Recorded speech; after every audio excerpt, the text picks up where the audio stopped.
जब लग गुरु मिले न सांचा, तब लग गुरु करो 10 पांचा।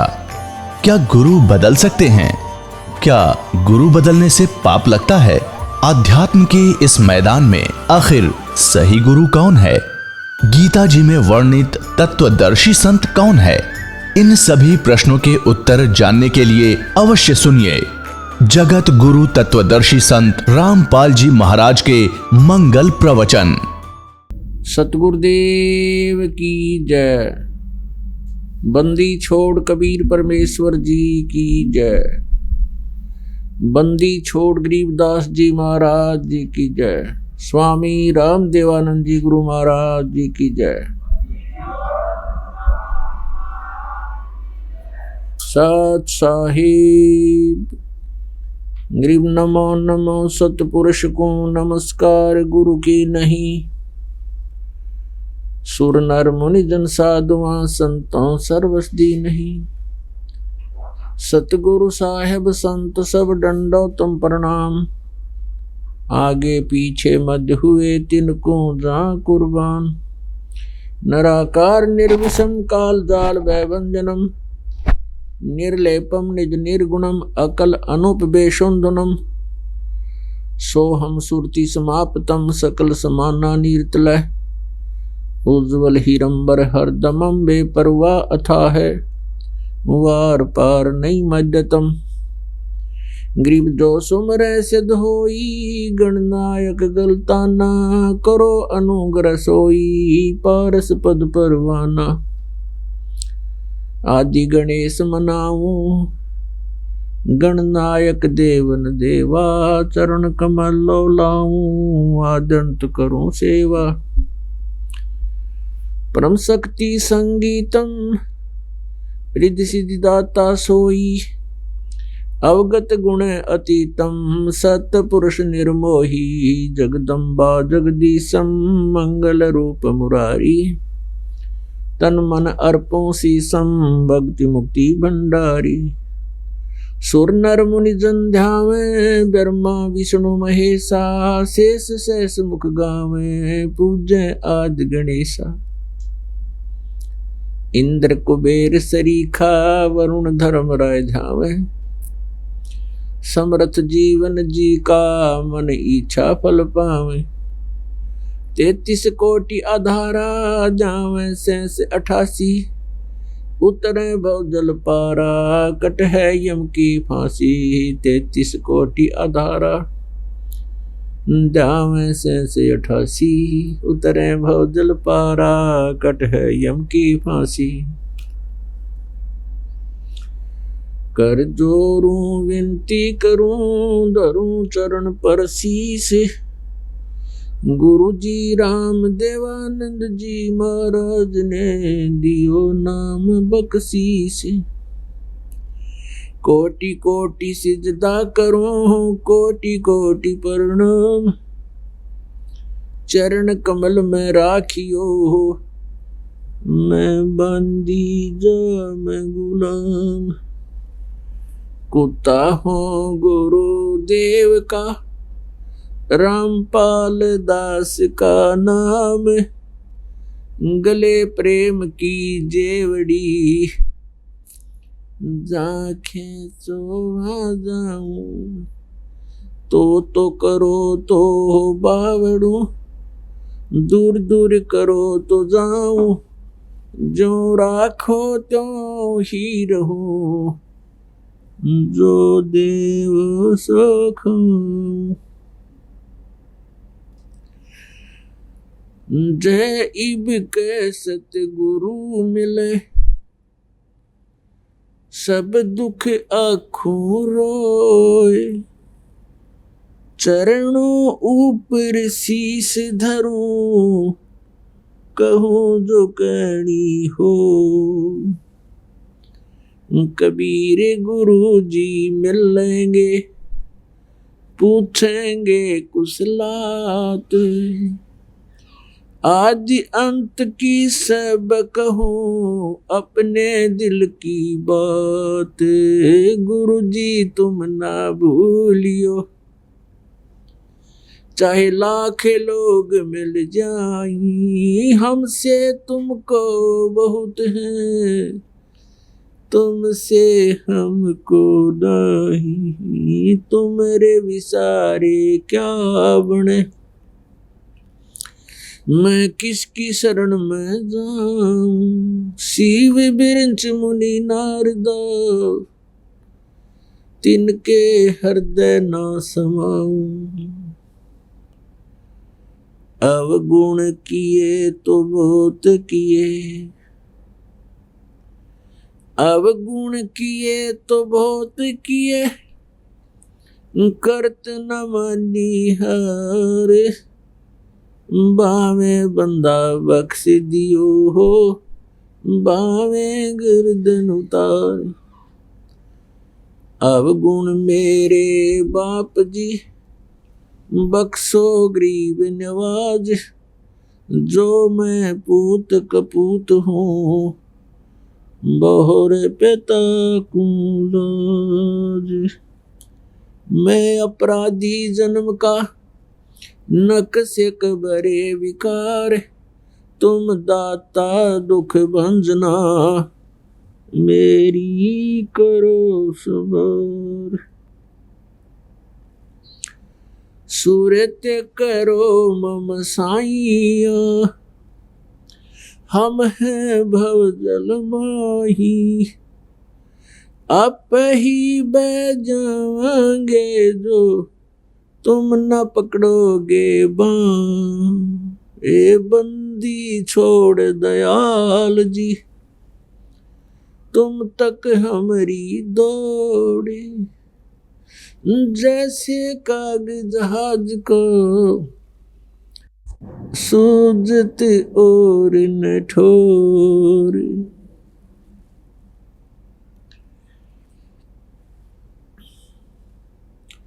परम पिता परमात्मा परमेश्वर पूर्ण ब्रह्म परम पूज्य कबीर देव जी की असीम कृपा से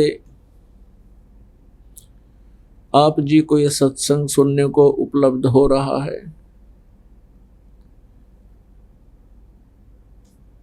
मनुष्य जीवन पुण्यात्माओं को प्राप्त होता है और उनसे भी वो पुण्यात्मा अत्यधिक पुण्ययुक्त होती हैं जिनको ये सत्संग उपलब्ध होता है। जिन नेक आत्माओं को यहाँ सत्संग में आने का अवसर मिला, उनके ऊपर परमात्मा विशेष प्रसन्न है।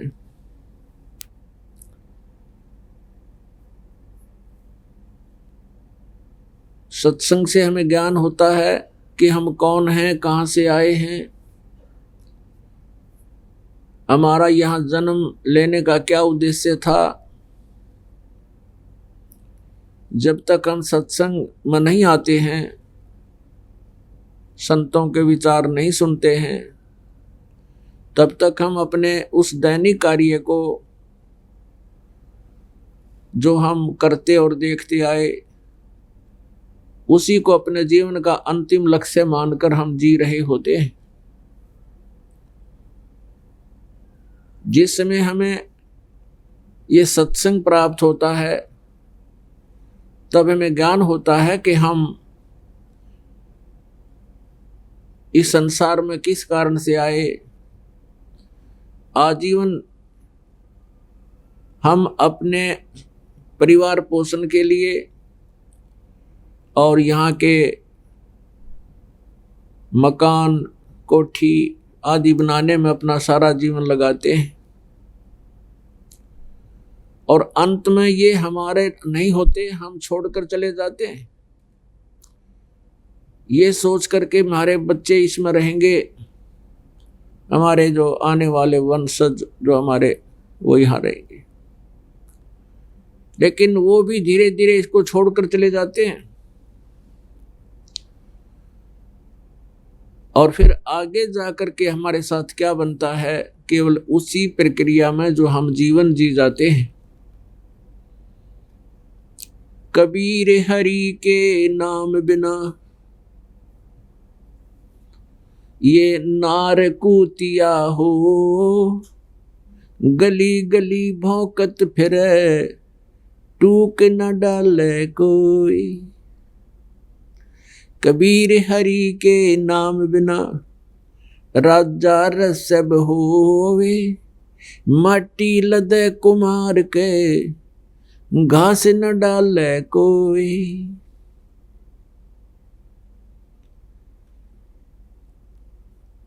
बीबी पड़दे रह थी, डोडी लगे थी बार, अब गात उघाड़े फिरती है वो बनकुतिया बाजार। नक बेसर नक पर बनी, पैरें थी हार हमेल, अब सुंदरी से कुतिया बनी, सुन कर्मों के खेल। वो पर्दे की सुंदरी सुनो संदेशा मोर, अब गात उघाड़े फिरती है वो करे सरायों शोर। अपनात्माओं, परमात्मा कहते हैं, मानुष जन्म पाए कर नहीं रटे हरि नाम, जैसे कुआ जल बिना बनवाया क्या काम। सत्संग में आने से हमें ज्ञान होता है कि ये मानुष जन्म हमें किस लिए प्राप्त हुआ था, और परमात्मा की भक्ति के बिना ये मनुष्य जीवन ऐसा है जैसे जल रहित कुआं होता है। जिस कुएं में जल नहीं उसका नाम कूप अवश्य है, लेकिन उसमें गुण कूप के नहीं है। इसी प्रकार मनुष्य जीवन प्राप्त करके जो प्राणी सत साधना नहीं करते हैं वो भी मनुष्य कहलाते हैं, लेकिन उसमें मनुष्य वाले गुण नहीं है। परमात्मा की साधना ना करने से परमात्मा क्या याद दिलाते हैं? स्वयं कबीर परमेश्वर, वो पूर्ण ब्रह्म, परम अक्षर ब्रह्म, सतलोक से चलकर यहाँ आए। हम इसी अपने दैनिक क्रिया में कर्म करते करते मृत्यु को प्राप्त होकर अन्य योनियों को प्राप्त होते रहे। उन भोली आत्माओं के कष्टों को देखकर परमात्मा स्वयं आए। उन्होंने हमें बताया कि मनुष्य जीवन केवल इसी प्रक्रिया के लिए नहीं मिला। जो भक्ति ना करके जो कर्म मनुष्य करता है वो अन्य प्राणी भी करते हैं, तो मनुष्य में और अन्य प्राणियों में भिन्नता नहीं रही। इसलिए परमेश्वर हमें याद दिलाते हैं कि परमात्मा की साधना ना करने से, भक्ति ना करने से राजा भी गधे की योनि को प्राप्त करता है। पुण्यात्माओं, एक के उदाहरण से आपको समझ में आ जाना चाहिए। परमात्मा स्वयं आकर के हमें ज्ञान देते हैं, कबीर हरि के नाम बिना ये राजा रसब हो, और मिट्टी लदे कुम्हार के घास ना नीरे कोई। विचारणीय विषय है कि जब राजा भी भक्ति ना करने से पशु योनि में जाएगा तो आम व्यक्ति की क्या स्थिति है। फिर परमात्मा याद दिलाते हैं, कबीर हरि के नाम बिना ये नार कूतिया हो, और गली गली भौंकत फिरे, टूक न डाले कोई। पुण्यात्माओं, सत्संग ना सुनने से तो हमें ये विश्वास ही नहीं होता कि हम अगले जीवन में पशु पक्षियों की योनियों में ही चले जाएंगे। हम यही सोचते रहते हैं कि हमें आगे भी मनुष्य जीवन ही प्राप्त होगा। नहीं, ये भूल मत करना। और कोई ऐसा ज्ञान देता है तो वो अज्ञानी है कि मनुष्य फिर भी मनुष्य ही बनते हैं। नहीं, ये बिल्कुल गलत है, शास्त्र विरुद्ध है। मनुष्य जीवन उन पुण्यात्माओं को प्राप्त होता है जो मनुष्य जीवन पाकर परमात्मा की सत्य भक्ति करते हैं। और मनुष्य जीवन का मुख्य उद्देश्य जो है मोक्ष प्राप्त करना है। मोक्ष प्राप्ति के लिए हमें मनुष्य जीवन प्राप्त हुआ है, अन्यथा इस मनुष्य जीवन की कोई आवश्यकता नहीं।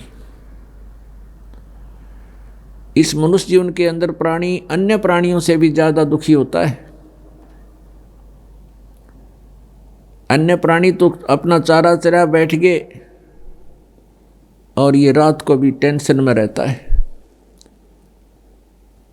भक्ति ना करने से इस मनुष्य जीवन की जो उपलब्धि है वो व्यर्थ हो जाती है, इसका उद्देश्य समाप्त हो जाता है।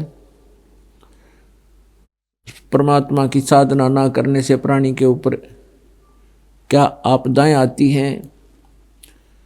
बीबी पड़दा रहे थी, डोडी लगे थी बार,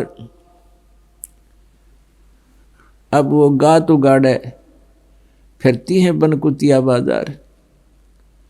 वो पर्दे की सुंदरी सुनो संदेशा मोर, अब गात उगाड़े फिरती हैं और करें सरायों शोर। नक बेसर नक पर बनी वह पैरें थी हार हमेल, और सुंदरी से कुतिया बनी सुन साहिब के खेल।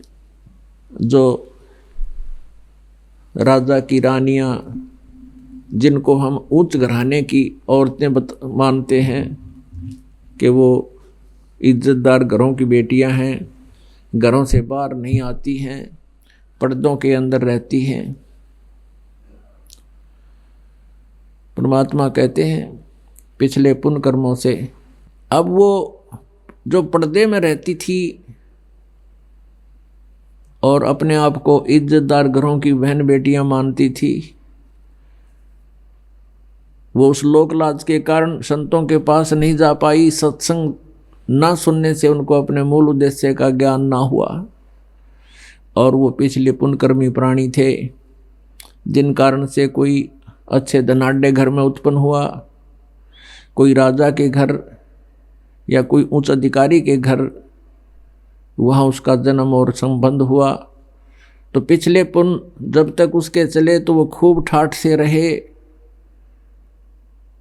और सत साधना ना करने से पूर्व जन्म के पुण्य समाप्त हो गए। उन पुण्यों के समाप्त हो जाने से आगे फिर पाप कर्मों का दौर शुरू हुआ।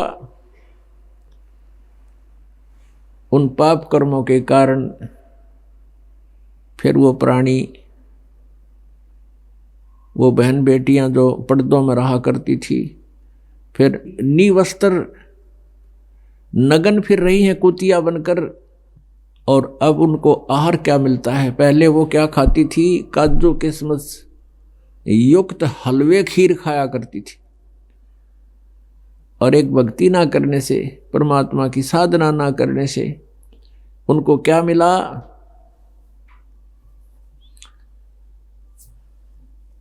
अब वो कुतिया बन गई है, और कुतिया बनकर क्या खा रही हैं? जैसे पहले धर्मशालाओं में अतिथि रुका करते थे, सरायों में, और वो वहां पर खाना खाते थे। पहले राजघरां में रहती थी जो लड़कियां, अब कुतिया बन करके वहां बैठी है, सामने खाना खाने वाले के सामने बैठी है, और एक टक देख रही है, शायद कोई टूक मेरी तरफ आ जा, रोटी का कोई ग्रास मुझे डाल दे। अब व्यक्ति खाना खाने के बाद सोचता है, कुत्ता सामने बैठा है, टूक डाल दूं, वो ऐसे फेंक दिया जाता है। अब वो पहले काजू किशमिश युक्त हलवे खीर खाने वाली अब क्या खा रही है? वो जूठे टुकड़े और साथ में रेत मिला हुआ। अब परमात्मा याद दिलाते हैं, वो पर्दे की सुंदरी और सुनो संदेशा मोर, अब गातु गाड़े फिरती है, वह करे सरायों शोर। अपने आत्माओं, जरा सा भी विचार करके देखोगे तो कितना दुख है, कितना कष्ट है उन पुण्यात्माओं को जो पहले अच्छे घरानों में, अच्छे धनाढ़ घरों में जन्म लेकर के अपना मनुष्य जीवन बर्बाद कर गए। अब वो इज्जत कहाँ गई उनकी? अब वो इज्जत गलिया में फिर है उगाड़ी, निवस्त्र। तो पुण्यात्माओं, इन बातों से डर के आप भी भजन करें, अपने परिवार के सदस्यों को, बेटियों को, बहनों को और संबंधी जो पत्नी है उनको भी परमात्मा से जोड़े। बहुत बड़ा पुण्य होगा, क्योंकि यहाँ काल ने हमें एक दूसरे के पराधीन कर रखा है। पत्नी को पति के अधीन कर दिया, फिर लोक लाज बना दी, तो जिस कारण से हम भगवान से दूर हो जाते हैं और आने वाले जीवन में बहुत कष्ट पे कष्ट उठाते हैं। अब जब तक प्राणी सुखी है तो समझो कि पुण्य चल रहे हैं। ये पुण्य कब किए थे उसने? कभी किसी जन्म में वो मनुष्य जीवन प्राप्त था, उस समय जैसे भी उसने पुण्य और पाप किए वो दोनों अलग अलग डिपॉजिट हो जाते हैं, जमा हो जाते हैं। उनको संचित कर्म कहते हैं। उन संचित कर्मों में से कुछ जैसे भी एवरेज में जिसके ज्यादा पुण्य है उनको पुण्य ज्यादा ले लिए, और पापों में से पाप, दोनों का मिश्रण करके इस प्राणी का एक जीवन निर्धारित कर दिया जाता है, मनुष्य का। अब जिनके पुण्य अधिक हैं तो वो बचपन से ही अच्छे घर में जन्म लेते हैं, फिर उनका कोई व्यवसाय अच्छा हो जाता है या कोई उच्च पोस्ट प्राप्त कर लेते हैं, और फिर वो भक्ति से दूर हो जाते हैं, भगवान से कोसों दूर रहते हैं, और ये सोच रहे होते हैं कि हम बिल्कुल सुखी हैं, हमें क्या जरूरत है भगवान की। और जब उनके ऊपर आपदाएं शुरू होती हैं, क्योंकि पुण्य जब समाप्त हो जाते हैं तो पापों का सिलसिला शुरू होता है, दोनों ही भोगने पड़ते हैं। फिर वो सोचता है कब क्या बनी मेरे साथ। उसके लिए परमात्मा कहते हैं कि दुख में सुमरण सब करें, सुख में करे ना कोई। जय सुख में सुमरण करें तो दुख काहे को होवे। कबीर सुख में सुमरण किया नहीं, दुख में करते याद। कहे कबीरता दास की कौन सुने फरियाद। अब सुख में तो बकवाद करी, राम नाम के नेड़े आए नहीं, संतों के पास गए नहीं, सत्संग का समय मिला नहीं उनको, और फिर बीमार होकर मेडिकल में पड़े हैं। डॉक्टर चाहे 2 महीने 3 महीने 6 महीने टांग टूट जाए 6 महीने खाट पर पड़ा रहता है। कार्य भी गया, पैसा भी खर्च होना शुरू हो गया, और शारीरिक कष्ट भी प्रारंभ हो गया। अब समय भी हो गया और चिल्ला रहा पड़ा। तो परमात्मा कहते हैं सुख में सुमन किया नहीं और दुख में करते याद। कहे कबीरता दास की कौन सुने फरियाद। तो पुण्यात्माओं, जो सुख में ही भगवान की भक्ति करते हैं तो आगे आने वाले समय में उनके प्रारब्ध में यदि कोई कष्ट है, पाप का दंड भी आना है, वो भी हल्का होके टल जाता है। कबीर सतगुर शरण में आने से आई टले बला। जय मस्तिष्क में सूली हुआ काटे में टल जा। यदि सही साधना परम संत लेकर परम अक्षर ब्रह्म कबीर देव की साधना हम करते हैं सत मंत्रों से, तो फिर उस परमात्मा की कृपा से और उसके कृपा पात्र संत की शरण में आने से आई टले बला को भयंकर आपत्ति हो वो भी टल जाती है। जय भाग्य में सूली हो यानी किसी की मृत्यु दंड हो तो काटे में टल जा, वह काटे में टल जाती है। पुणात्मा, प्रत्येक प्राणी का, जिसको ये ज्ञान समझ में आ गया, उसका परम कर्तव्य बनता है कि वो अपने संबंधित जितने भी भाई बहन, रिश्तेदार, रिलेटिव, फ्रेंड, मित्र, सखी, सहेली, उनको भगवान के विषय में जानकारी अवश्य दे, क्योंकि सभी ऐसे ही ज्ञानहीनता के कारण, तत्व ज्ञान की प्राप्ति के बिना वो अपना अनमोल मनुष्य जीवन बर्बाद करें। उनके पास बैठे, धीरे धीरे उनसे चर्चा करे, परमात्मा के विषय में जानकारी देवे, और हो सकता है कभी उसके भी भाग्योदय हो जा, कल्याण करवा दे। अपनात्मा परमात्मा बड़े दयालु हैं, बड़े उनकी रजा है प्रत्येक प्राणी पर, क्योंकि हम सभी प्राणी विश्व के एक ही भगवान की संतान हैं, और वो है परम अक्षर ब्रह्म। वो परम अक्षर ब्रह्म हमारा सबका मालिक है, सबका पिता है, और वो हमारे हित के लिए अपने सतलोक न छोड़ के सचखंड को त्याग कर यहाँ आता है, हमें सत भक्ति देने की चेष्टा करता है, और हमें बताना चाहता है कि तुम यहाँ गलत रह रहे हो, यहाँ तुम्हारा ठीक ठिकाना नहीं है।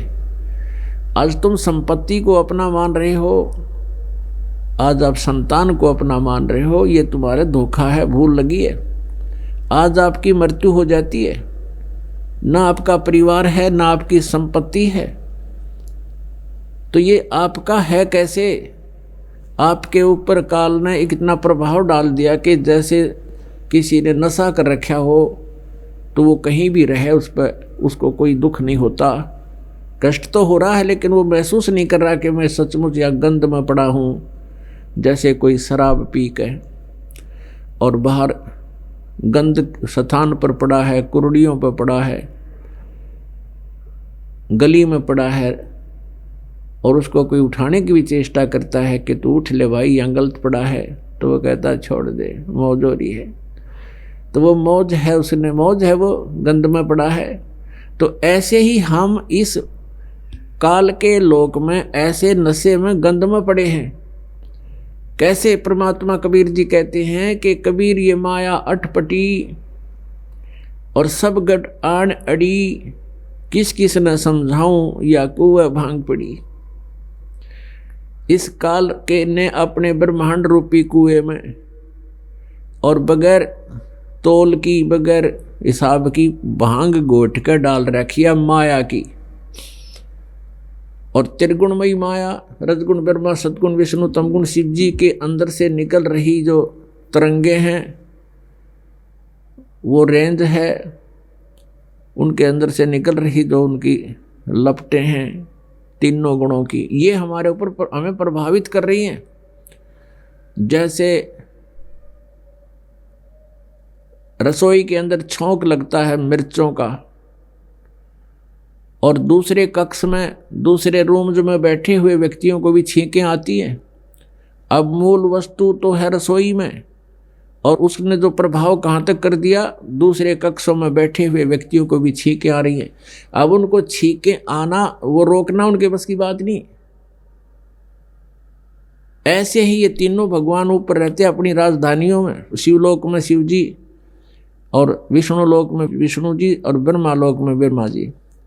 और वहाँ से ही इनके शरीर से निकल रहे गुणों की जो का इफेक्ट है, प्रभाव है, ये हम तीनों लोकों के प्राणियों को, पृथ्वी लोक, स्वर्गलोक और पाताल लोक के प्राणियों को ये प्रभावित कर रहा है, अफेक्ट कर रहा है। और जिस कारण से हम यहाँ इतना कुछ देख रहे हैं, एक परिवार के एक ही दुर्घटना में 5 सदस्यों में से 4 की मृत्यु होगी, एक लड़की बची छोटी सी, और बाकियां का फिर भी इस बात की चिंता नहीं बनती, ये क्या हो गया, सारी उम्र लगे रहे इस कार कोठी जोड़न में, आज क्या लेगे वो साथ। तो इतना हमें विवेक नहीं रहा, हमारे ऊपर प्रभाव है, ये इतना प्रेशर है कि हम ज़्यादा सोच नहीं पाते। और हम भी फिर उसी प्रोसीजर में बाई फोर्स जोड़ दिए जाते हैं। हमें ये चिंता रहती है हमारे बच्चों का क्या होगा, संपत्ति का क्या होगा, ये इतना प्रेशर हमारे ऊपर है। हम उस दुर्घटना को देखकर खिसक लेते हैं जल्दी कि वहाँ जाना है, ऐसे करना है। तो ये जीव के बस की बात नहीं है, ये तो परमात्मा के इस ज्ञान से और फिर इन परमात्मा परमेश्वर कबीर जी द्वारा बताए गई साधना से जो एंटीबायोटिक का काम करेंगे, जो हमारे इस माया के नशे को उतारेंगे, तीनों गुणों के प्रभाव को निष्क्रिय करेगी, तो वो मंत्र, वो ज्ञान हमें यहाँ सुनना पड़ेगा और उन्हीं से फिर ये हमें सब राहत मिलेगी। तो परमेश्वर आकर हमें बताते हैं, वो स्वयं आकर बताते हैं कि झूठे सुख को सुख कहे, ये मान रहा मन मोद, ये सकल तभी ना काल का, कुछ मुख में कुछ गोद।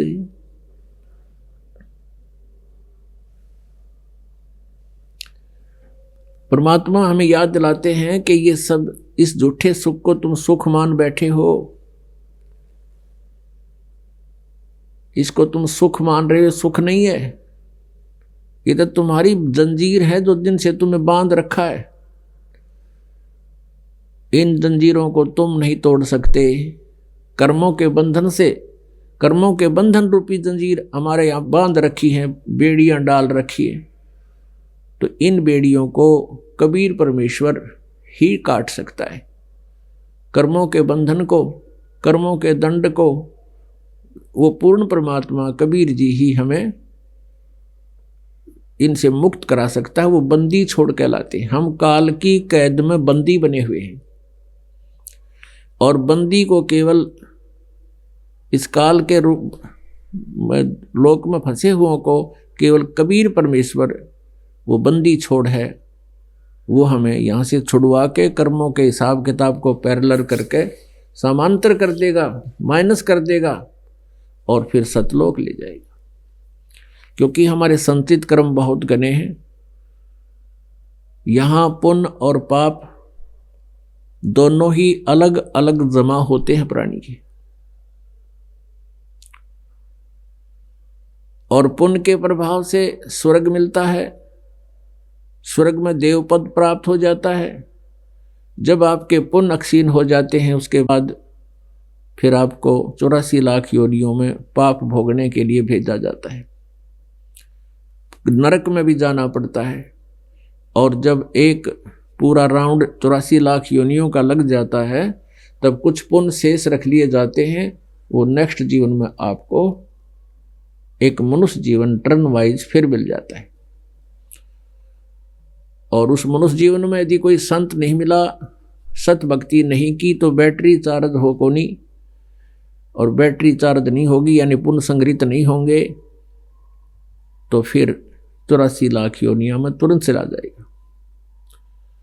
तो पुण्यात्माओं, सत्संग में आने से एक तो आने वाले कर्मों के दंड कटेंगे, क्योंकि पुण्य से सुख होता है, पाप से दुख होता है, पाप से संकट होते हैं। और जिस पाप से संकट होने हैं भविष्य में और वो पाप ही नष्ट कर दिया जाए तो फिर संकट नहीं होते। तो केवल एक ही परमात्मा है, परम अक्षर ब्रह्म, वो पूर्ण ब्रह्म सत्य पुरुष, जो हमारे पापों के दंड कर्म को, पाप कर्म के दंड को यानी भोग को वो नाश कर सकता है। और वो भी उसने विधान बना दिया कि जो ये सत्य भक्ति परम संत से लेकर नियमित रहेगा, मर्यादा में रहता हुआ कर साधना करता रहेगा, तो उस प्राणी के वो संकट दूर होंगे।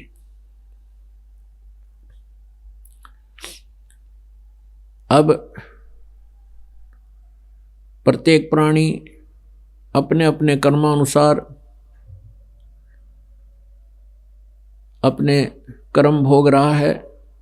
84 लाख योनियों में जो प्राणी है वो तो सीधे ही अपने कर्म भोग रहे हैं, और जो मनुष्य जीवन प्राप्त है उनको एक और चांस दे दिया जाता है कि इस जीवन में तुम अपने शुभ और कर सकते हो।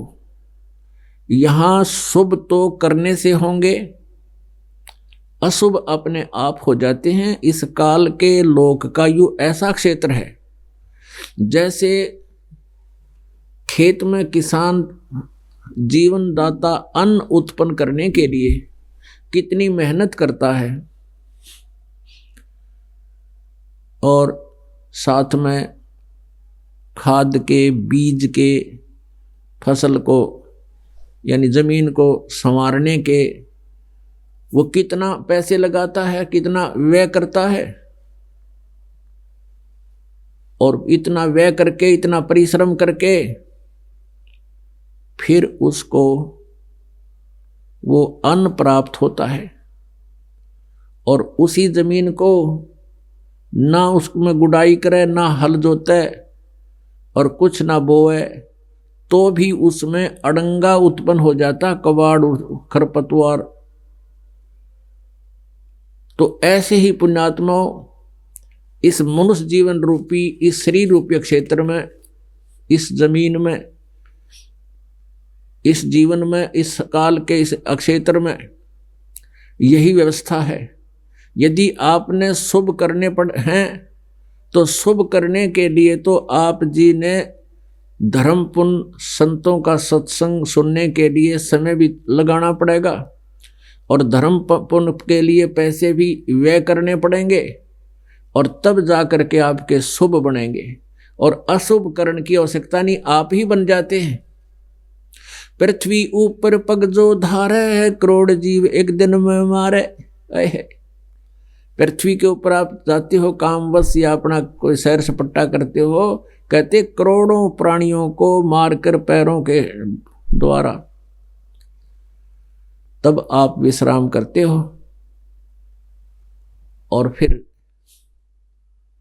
वो पाप तो अपने आप हो गए बिना करें, और पुण्य करने के लिए आप व्यवस्था करनी पड़ेगी।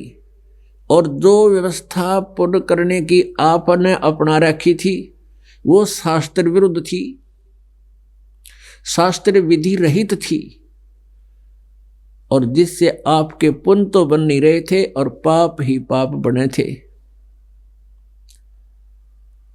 अपने आत्मा गीता जी अध्याय नंबर 16 के श्लोक नंबर 23 में और 24 में कहा कि अर्जुन, शास्त्र विधि को त्याग कर जो मनमाना आचरण करते हैं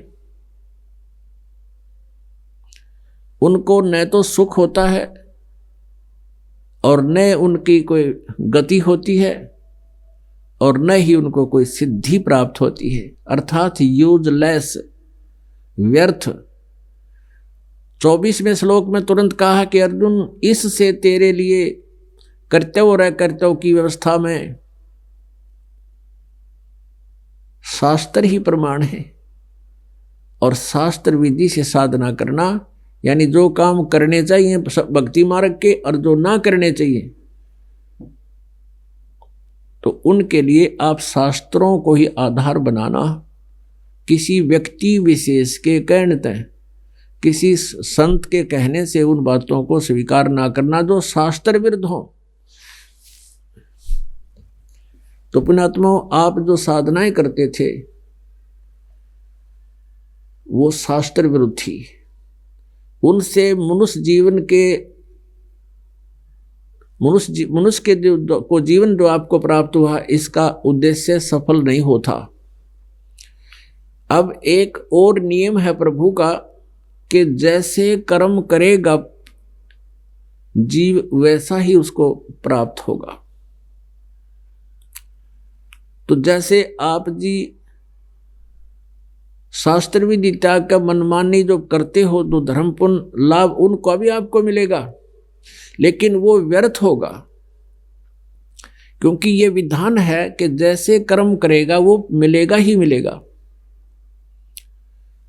अपने आत्माओं, जैसे अभी आपको बताया कि पृथ्वी ऊपर पग जो धारे और करोड़ जीव एक दिन में मारे, तो उन करोड़ जीवों की हिंसा का पाप आपके पाप कर्म में लिख दिया और पुण्य आपको विधि का पता नहीं था, को वैसे स्वाभाविक पुण्य बना दिया, कितना भंडारा कर दिया, कोई कुत्तों को रोटी डाल दी, पक्षियों को दाने डाल दिए, कितना कोई प्याऊ बनवा दी। तो ये जो पुण्य आपका है तो शास्त्र विरुद्ध, इसको भी लिखा जाएगा उसमें आपके पुण्य अकाउंट में। लेकिन शास्त्र अनुकूल ना होने से ये व्यर्थ कैसे है, अभी क्लियर करेंगे। पहले ये कंसेप्ट क्लियर करते हैं कि जैसे आप के मन में ये शंका आवेगी कि भाई जैसे हम फिर ये हमारे पाप कटेंगे के ऊपर, जैसे हम खेत में काम करता हाली, हल से ट्रैक्टर से ना जाने एक दिन में अरबों खरबों जीवों के मार डालता है, जमीन खोद खोद के वो बैड अकाउंट में लिख दिए। और फिर एक मजदूर है, कस्सी का कार्य कर रहा है, उससे भी पाप हो रहे हैं, वो भी उसके बैड अकाउंट में लिखे जा रहे हैं। जैसे हम पोछा लगाते हैं अपने घरों पर, बहन बेटियां ये सफाई करती हैं डेली, आजकल चिप्स के हो गए सारे, और पहले लिपा करते थे कच्चों को, उसमें भी जीव मरते थे। अब ये फिनाइल के लगाते हैं पोछे, इसमें भी जीव मरते हैं। हम खाना बनाते हैं, उसमें भी जीव मरते हैं।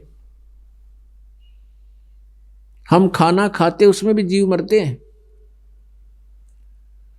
तो फिर हमें पुण्य कैसे प्राप्त होंगे? पुण्यात्माओं, एक तो पूर्ण परमात्मा की शरण में आने से, उस परमेश्वर कबीर साहब के पास, परम अक्षर ब्रह्म के पास ये विटो पावर है कि सत भक्ति मर्यादावत करने वाले प्राणी के वो सभी संचित कर्मों का भी नाश कर देगा। अब संचित कर्मों का तो नाश हो गया, लेकिन रोज क्रियावान हो रहे हैं, इनका कैसे होगा? अब जैसे किसी के पास ड्राइविंग लाइसेंस नहीं है, गाड़ी चलाने का प्रमाण पत्र नहीं है, और वो गाड़ी चला रहा है, उससे कोई दुर्घटना हो जाती है तो सीधा दोषी बनता है, क्योंकि उसके पास लाइसेंस नहीं है। और ऐसे ही अब यदि लाइसेंस है वो डुप्लीकेट है, किसी नकली तो बनवा रखा है, तो भी वो दोषी, डबल दोषी। तो इस प्रकार हमने, जैसे ये जीवन रूपी गाड़ी, शरीर रूपी हमारी गाड़ी है, इसको हम चला रहे हैं। यदि हमारे पास लाइसेंस है, यानी गुरु मंत्र है, गुरु बना रखा है, पूरा गुरु हो, अधूरे गुरु तो डुप्लीकेट लाइसेंस बनाते। तो अब पूरा गुरु जब आपको मिल जाएगा, परम संत, उससे आपने दीक्षा ले ली, उसके बाद फिर आप दैनिक कार्य करते हो, तो उसमें जो भी जीव हिंसा एक स्वाभाविक क्रम में होती है, वो आप पर लागू नहीं होगी, वो आपके ऊपर प्रभावी नहीं होगी, वो आपके बैड अकाउंट में नहीं लिखी जाएगी। इच्छा कर मारा नहीं, बिन इच्छा मर जा, कह कबीर दास का पाप नहीं लगे। किसको? जिसने परम संत की शरण यानी ओरिजिनल लाइसेंस बनवा लिया। अब जैसे गीता जी 18वें अध्याय के अंदर लिखा है कि अर्जुन, सभी कर्म ऐसे हैं जैसे लकड़ी जलाने से धुआं तो होता ही होता है। ये स्वाभाविक कर्म है आपके। इन स्वाभाविक कर्मों में जो भी हिंसा होगी, जैसे आप खेती कर रहे हो तो उसमें तो होगा ही होगा।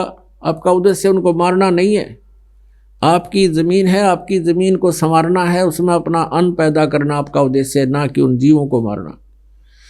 तो ये भी आपको तभी राहत मिलेगी, आपके पास परम संत से वो प्रमाण पत्र होगा। नहीं तो चलने का उद्देश्य गाड़ी वो भी लेकर इसी उद्देश्य से जा रहा है जिसके पास लाइसेंस नहीं है, और वो दूसरा जो लाइसेंस वाला भी उसी उद्देश्य से चल रहा है, तो उनसे अगर दुर्घटना हो जाती है दोनों से, तो वो तो बरी होता है जिसके पास लाइसेंस है, और जिसके पास लाइसेंस नहीं है वो सीधा जेल जाता है। अब समझदार के लिए संकेत बहुत है। फिर दूसरी बात है, जो डुप्लीकेटों से आपने बनवा रखा है, वो डुप्लीकेट संतों से नकली लाइसेंस बने हुए हैं, वो सोचते हैं हमने गुरु बना रखे हैं, तो वो भी आपको हानि देंगे, वो लाभ नहीं है, उससे कोई राहत आपको नहीं मिलेगी। जब आप संसार छोड़ कर जाओगे।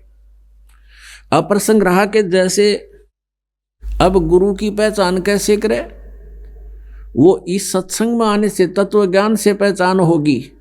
श्रीमद् भगवत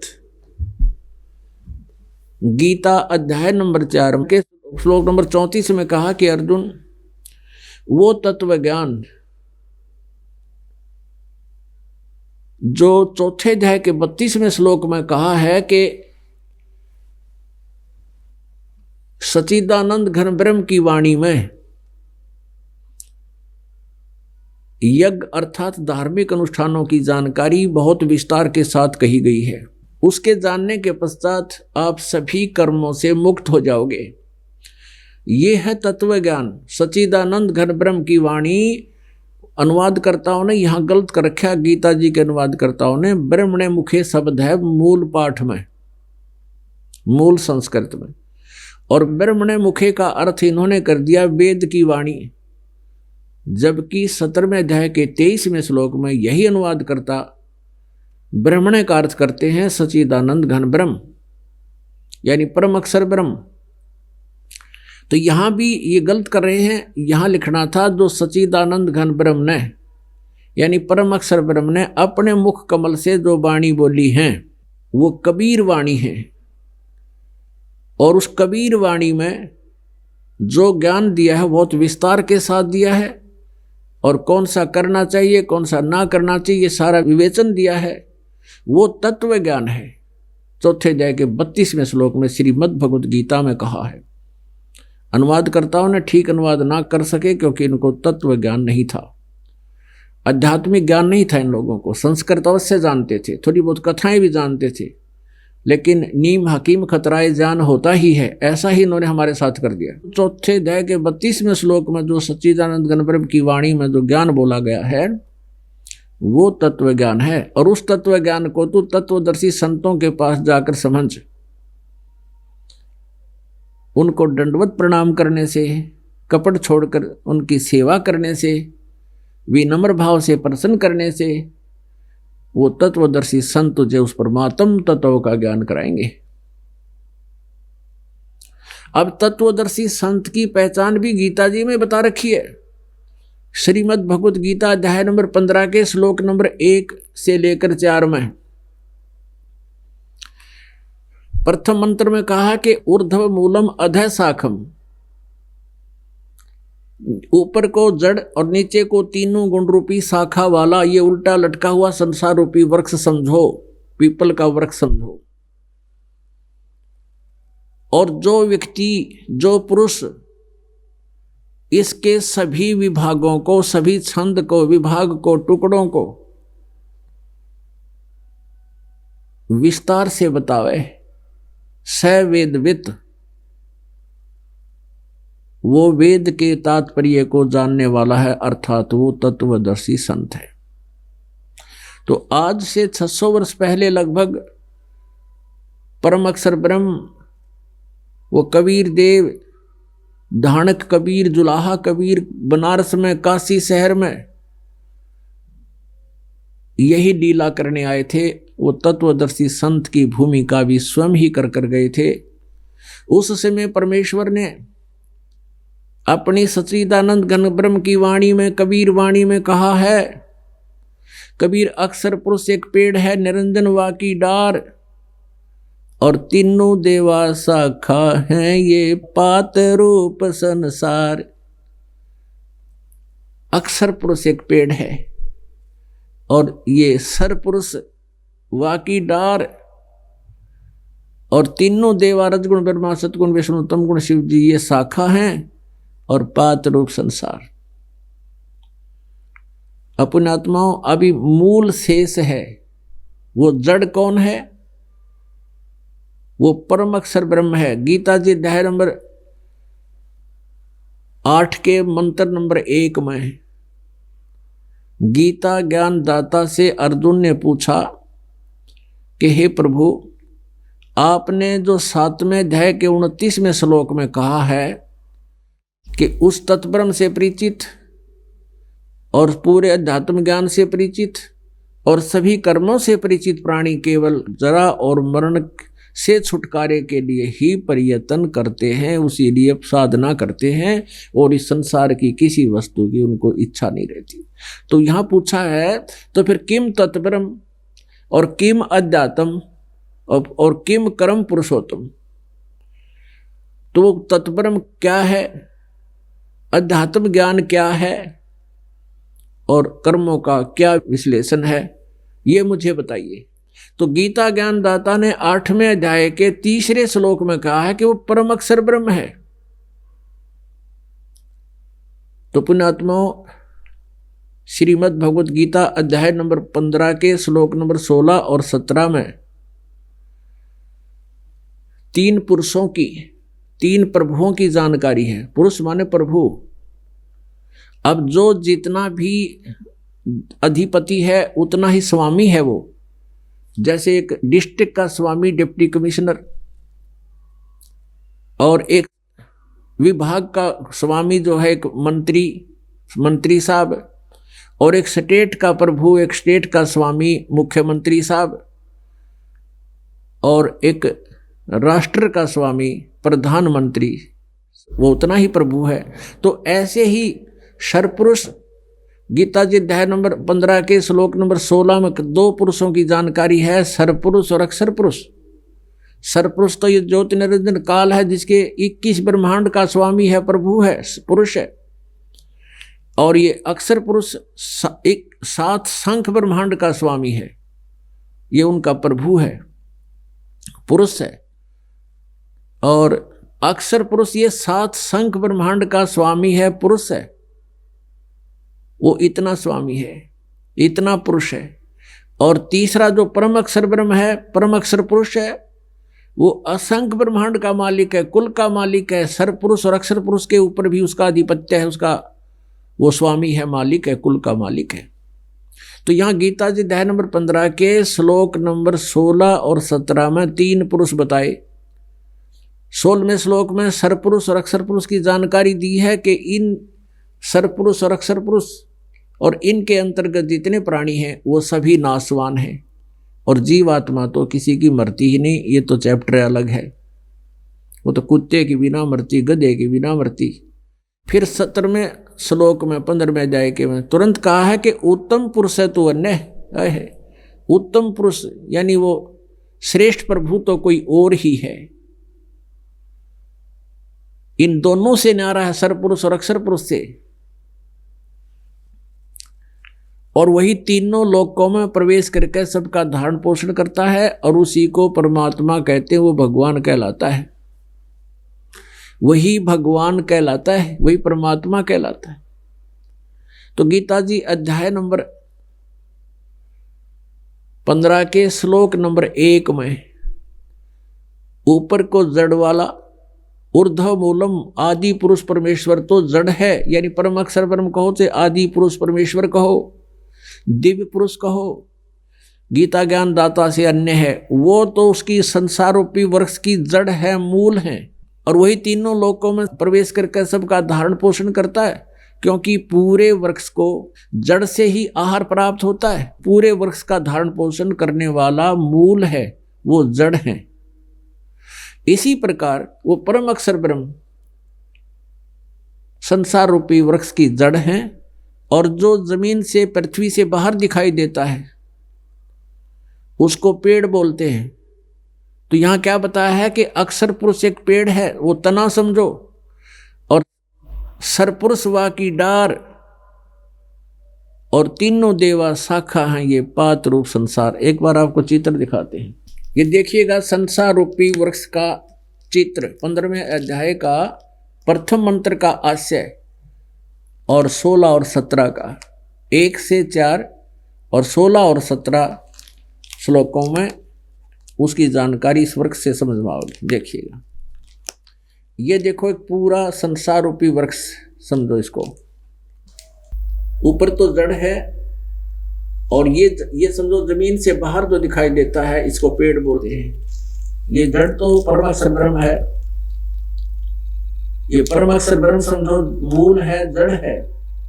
इसको पूर्ण ब्रह्म परमेश्वर भी कहते हैं। और फिर ये समझो इतना, ये बाहर देखिएगा, अक्षर पुरुष एक पेड़ है, ये अक्षर पुरुष तना है, ये तना तो अक्षर पुरुष समझो, और ये सरपुरुष, इसकी डार, और तीनों देवा शाखा है, रुद्र माजी सतगुण विष्णु जी तमोगुण शिव जी, ये तीनों शाखा है, और पाद रूप संसार हम यहाँ पर हैं। आप जी को जो आहार प्राप्त होता है, आप जी तो पत्ते हैं हम सभी, और ये चलता कहाँ से है, इसका आहार यहाँ से चलता है। ये परम अक्षर ब्रह्म ऊर्ध्व मूलम अधः शाखम, गीता ज्ञान दाता ने केवल इन तीनों शाखा का कोड वर्डों में जिक्र किया है, और केवल इस मूल का किया है। ऊर्ध्व मूलम अधः शाखम अस्मथः प्राहु अवयव, और छंदासी यस्य प्राणीयतम वेद स वेदवित्। उसने सिर्फ ये बताया कि इसके टुकड़े हैं, और इसमें जो पत्ते हैं, पत्ते आदि, और ये उसके टुकड़े हैं, विभाग हैं, इन सब को विभागों को जो जानता है स वेदवित्, वह वेद के तात्पर्य को जानने वाला है, वो तत्वदर्शी संत है। तो परमेश्वर ने स्वयं आकर बताया कि अक्षर पुरुष एक पेड़ है, ये सारा पेड़ कहलाता है। तो तना पेड़ होता है, तने से स्टार्ट होता है ऊपर। अक्षर पुरुष एक पेड़ है, निरंजन वा की डार यानी सरपुरुष वा की डार, ये मोटा हिस्सा, और तीनों देवा शाखा हैं, ये पात रूप संसार। अब इसको समझना बहुत आसान हो जाएगा चित्र देखने के बाद आपको। अब जैसे परमात्मा परमेश्वर कबीर देव जी ने 600 वर्ष पहले आकर कहा था कि अक्षर पुरुष एक पेड़ है, निरंजन वा की डार, तीनों देवा शाखा है, ये पात रूप संसार। और यही प्रमाण श्रीमद् भगवत गीता अध्याय नंबर 15 का श्लोक 1 से 4 और 16, 17 स्पष्ट कर रहे हैं कि वो ऊपर को जड़ वाला आदि पुरुष परमेश्वर तो ऊपर को जड़ है, और तीनों गुण नीचे को शाखा हैं, और बीच के हिस्से का उसने कोई जिक्र नहीं किया। उसके लिए ऑप्शन छोड़ दिया कि इसको वो तत्वदर्शी संत बताएंगे चौथे अध्याय के 34वें श्लोक में, और वो तत्वदर्शी संत उस परम अक्षर ब्रह्म की सच्चिदानंद घन ब्रह्म की वाणी से, उस तत्व ज्ञान से परिचित होगा, और वही बता सकेगा। तो परमेश्वर ने स्वयं आकर के ये ज्ञान दिया था, उसके बाद इस दास पर मेहर की है, रजा बख्शी है, वो ज्ञान इस दास को दिया है। तो जो आज आपके समक्ष विद प्रूफ सार्वजनिक किया जा रहा है, तो यहाँ कहते हैं जो संत इसके सभी विभागों को बता देगा वो तत्वदर्शी संत होगा। तो हमने तत्वदर्शी संत की पहचान करना भी आसान, और फिर वो सतनाम देता है। वो सतनाम 2 अक्षर का होता है, उसमें एक ओम और एक तत्। गीता जी अध्याय नंबर 15 के श्लोक नंबर 23 में उस परम अक्षर ब्रह्म सच्चिदानंद घन ब्रह्म के पाने की विधि बताई है। उसमें 3 मंत्र जाप करने पड़ेंगे आपको। ओम तत् सत इति निर्देश ब्रह्मण त्रिविध समर्थ।